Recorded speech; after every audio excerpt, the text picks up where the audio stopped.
You're watching Natish21. What up, everyone? It's your boy Natish21 here, and it is a E92 M3 kind of day. So why don't you guys join me for a little bit of a drive, and we'll hit the road. A little G35 over there, but goddamn that rust though. You guys with your G35s, man, I really need you guys to start making them look a little better, man. Come on, like I can't be doing all this with my G and then you guys are driving around rust buckets, guys. It just can't be, man. Come on.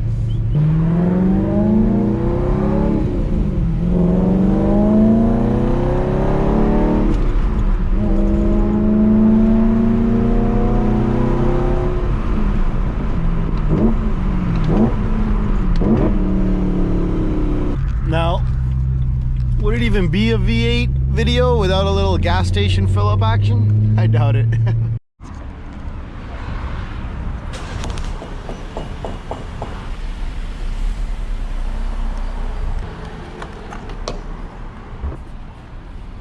Bruh.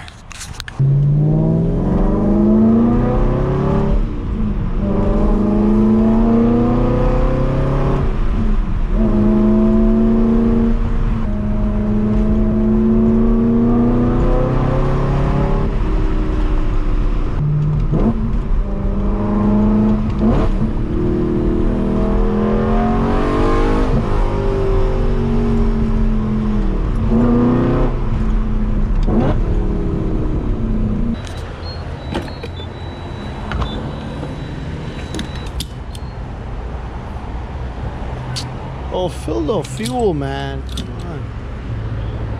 Shit. A couple things I definitely got to do in this car, guys, is we definitely got to get a shift knob, because this one's got, somebody took a bite out of this one. Definitely did not like the M3. And we also need to take care of the steering wheel trim, because it's looking like it's starting to peel around the bezels here. And I also need to get rid of this, because this is also peeling. So a couple of those two things for sure need to get addressed. I kind of missed the fact that there's no backup camera in this car. Like, what the hell is this? Like, how is it that a BMW M3 costed like 80 grand or some shit and didn't have a backup camera, yet you could buy a G37 base back in the day, same year, and you got radar, actually you got backup camera, but if you got the tech pack on the G37, you even got radar guided cruise control in that bitch with light up kick plates and shit in the G37. Like, and I didn't even that much slower than this, let's be honest. Some of y'all Beamer fans are gonna hate me for that one, but it is what it is, you know. Oh, and if you don't believe me that a G37 can be almost as fast as an M3, you guys have not seen a full bolt-on G37 coupe actually being pushed. And if you do a final drive upgrade on the G37, it actually is just as fast, if not faster, than an M3, at least in a straight line. Obviously on the track things become a little different, but still.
Bad downshift. I'm still deciding what's actually more, like, just better at handling overall. I can't decide yet, either with the EDC on full stiff or soft. I feel like I feel more confident behind the wheel on soft. I don't know if it's because of the bends has made me feel that way, but in general I just think handling's better when the car is on a softer setup.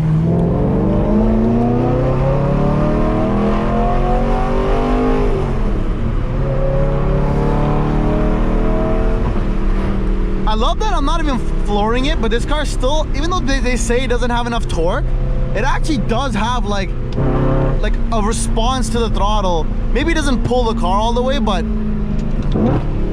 it still has like response. And like what's interesting enough is like we were actually comparing this to my buddy's 5-liter Mustang, and in any gear at like 2,000 RPM or 3,000 RPM, whether it was 3rd, 4th, 5th or 6th, if we hit it at the same time, the E92 M3 would just pull away from the 5-liter Mustang. Like I'm talking like 1 car, 2 car, 3 car. But when we downshift to like, you know, 5,000-6,000 RPM and actually run each other, then his Mustang just slowly starts to walk away because he has more horsepower, obviously, the top end. But mid-range torque, who said this thing doesn't have torque? It's actually a very responsive and usable torque in the low end. But yeah, just not obviously top end when you're trying to race people. It's just not there. It's not a straight line car, guys. Not a straight line car at all.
Particularly like overly loud setup.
One more time? Nah, maybe next time.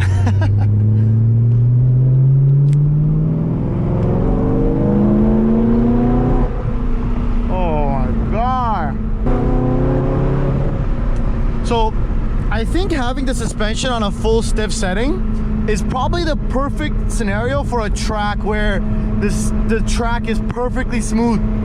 I think that's when it would be where it belongs.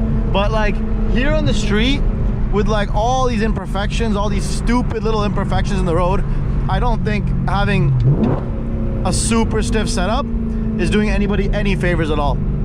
So I definitely recommend running that EDC in the soft setting, at least for any kind of windy roads on the street. You guys can let me know, you other M3 owners can let me know in the comments if I'm wrong on that one. You know, if you guys hit up like any of the crazy roads in America where you guys have like a lot of smooth pavement on a winding road, you guys let me know.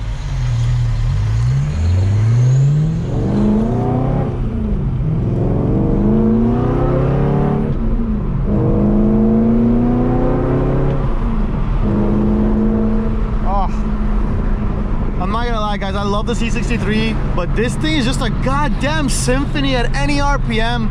It doesn't matter whether you're at the low RPM or the high RPM, it just sings across the rev range. The AMG is more of like just like a grunt, right? It's just like muscle, it's just brute force at any RPM. This is just different, man. This is like elegant.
Throttle response, guys, especially in M mode, it's so sensitive, and it's actually crazy how responsive it is. Like with the ITBs, it's not like any other car you've ever driven, I promise you that. Like the C63, whether you're in 7th or whether you're in 6th or whether you're in 5th, when you hit the throttle, there's like a surge of torque, right? And this, when I tap the throttle, like look at this.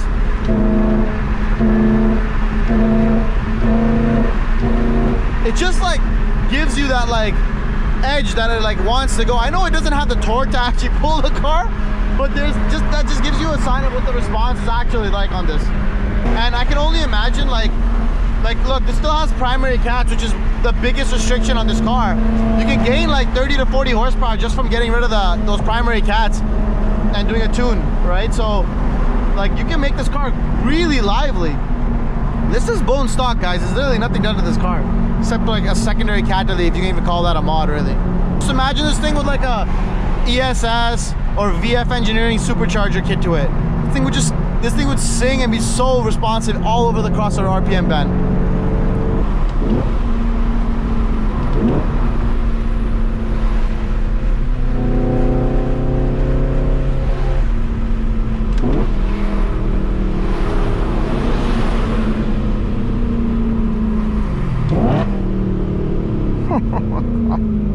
Unreal. And when you put it in M mode, there is a setting to actually increase the way that the steering wheel feels as well. So in this car, I actually do have basically sport traction control setting, which is MDM, which is when the M mode is on, as well as comfort, sport, and sport plus for the suspension, and basically like normal or sport for the steering wheel.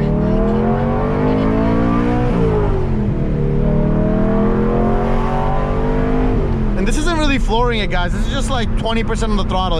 The throttle mapping in M mode, it makes the throttle so sensitive that even in just 20% throttle, it'll take it right through the RPM band. I really do need to do a proper full-on review, guys, between the C63 and the M3, and I promise I will get that done for you guys as soon as possible. One thing I will say that like the M mode throttle mapping I am curious if it's a little too sensitive, especially for like track use and things like that. When you're trying to modulate the throttle very nicely around corners and getting on the power smoothly, I would question whether or not it's maybe a little bit too sensitive. And there is 3 settings. Like you can have power off, which is essentially just like dead throttle for like city driving, then power on, and then power plus M, which is like the 3rd setting. So maybe I could change that, play with it a little bit.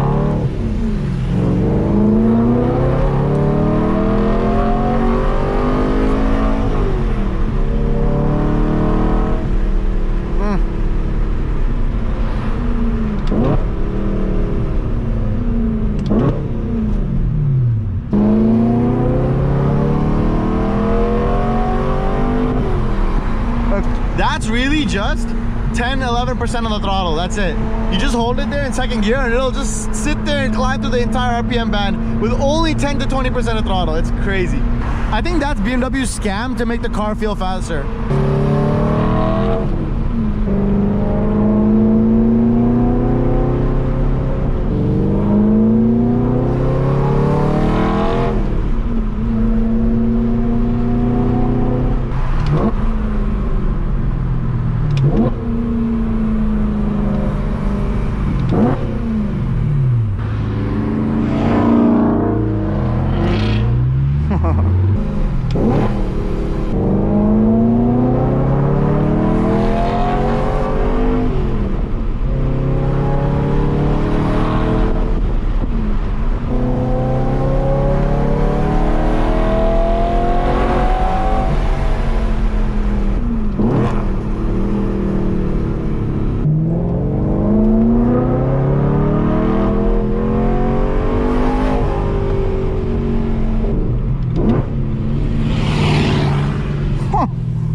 All right, guys, I hope you guys enjoyed that one. A little short drive and, you know, just a little spirited action for you guys.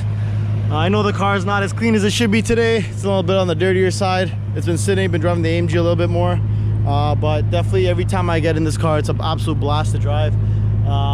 So just some updates for you guys. A couple things I'm looking at doing right now is we are looking at getting a set of carbon side blades for this thing, as well as a carbon diffuser, the same one you might have seen on my buddy's E92 M3, that the DCT one. And so that'll have like a little lip action going on over here. It'll be really nice. I think it'll go really nicely with the carbon ducktail over there. And of course, we already have the GT4 carbon fiber front lip in the front, which is nice. I definitely got to do something about this paint, man. I don't know what it is. It's like the colors are nice, but it's really stone chipped to hell, and paint's missing. Like, it's just not my flavor, man. I need to get this thing like done up right.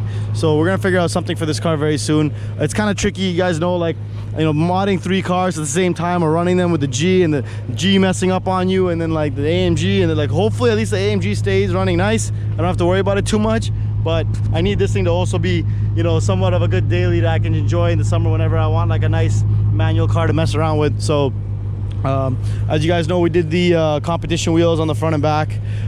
They look really good. Let me know what you guys think of the M3. Let me know what kind of content you guys want to see from the M3. I'm really curious. Now, I know you guys want, like, you guys did really well on that AMG drift content. So, you know, when we get my test pilot back, we might have to send him out as well in this and see how it does, because you guys know these things slide really well as well. Of course, they take a little bit more effort because they don't have all that torque, but once you're deep in the slide, these things are really effortless to slide after that. So we'll see how it goes. Definitely, the test pilot is definitely going to need some practice with this car. The AMG, you know, we've had on the channel for quite some time, and obviously over time you just become really good at sliding or driving a specific car. But then when you change platforms, you got to learn it all over again, right? Because it's not really like this exact same. Every car slides a little bit differently.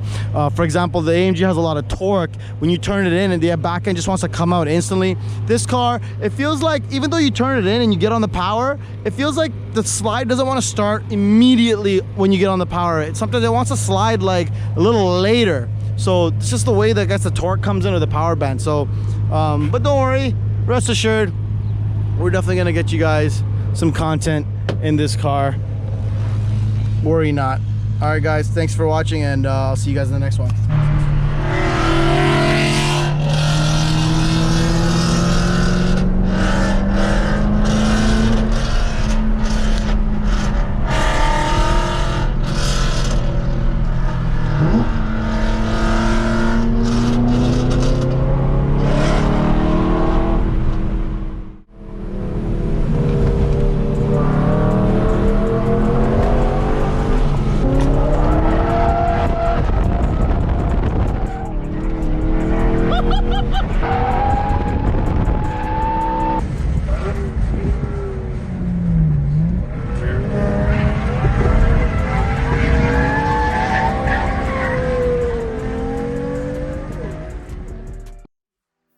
so much for watching. Make sure to check out my other videos of the G and AMG. I also drop videos of all kinds of other epic builds that you do not want to miss. Don't forget to hit that subscribe button and hit that bell with the notification so you know exactly when I drop a video. See you next time.